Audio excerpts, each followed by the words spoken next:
Bu, quzu əti seçimi və onun mənşəyi üzrə ən vacib faktların qısa xülasəsidir. Qəssabların əksəriyyəti satdığı əti niyə məhz Beyləqan və ya Ağcabədi quzusu kimi təqdim edir? Çünki bu adlar, bilirsiniz, alıcıları sanki maqnit kimi çəkir. Gəlin pulunuzu xərcləyərkən aldanmamağınız üçün işin pərdə arxası həqiqətlərinə qısa bir nəzər salaq. Birinci, gəlin dillər əzbəri olan o bölgə mifindən başlayaq. Çoxları elə bilir ki, ətin ləzzətli olmasının əsas sirri həmin ərazilərin şoran torpağında və heyvanın yediyi yovşan otundadır.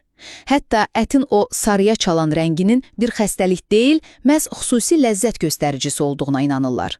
Bəs doğrudanmı bütün sir sadəcə o sehirli şoran torpaqdadır, yoxsa bu dildən dilə gəzən uğurlu bir marketinq taktikasıdır? İkinci, keçək mütəxəssislərin reallığına. Elmi faktlar bu mifik inancları sözün əsl mənasında alt-üst edir.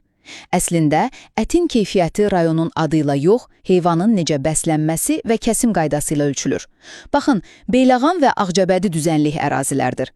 Yəni, oradakı heyvanlar çoxlu taxıl yeyib, olduqca az hərəkət edirlər. Nəticədə də ətin yağlılığı xeyli artır. Yəni, biz əslində sehirli bir Beyləqan brendinə yox, sadəcə daha çox yeyən və az hərəkət edən tənbəl quzuların o yüksək yağlılığına pul ödəyirik.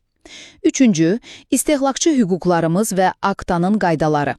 Fərqli ətin o məşhur adlar altında satılması açıq-aşkar aldatmacadır. Saxtakarlıqdan qorunmaq üçün qəssabdan mütləq ətin mənşə sənədini tələb etməlisiniz. Şübhəli hal olsa dərhal aktanın 1003 çağrı mərkəzinə şikayət edə bilərsiniz. Sənəd tələb etmək hüququmuz var, bu aydındır. Amma gəlin səmimi olaq, hər gün alış-veriş etdiyimiz məhəllə qəssabından o kağızı istəyəcək qədər cəsarətliyikmi? Yekun olaraq unutmayın, ən yaxşı ət xəritadakı hansısa bir coğrafi adla yox, mənşəyini sübut edən rəsmi sənədlə müəyyən edilir.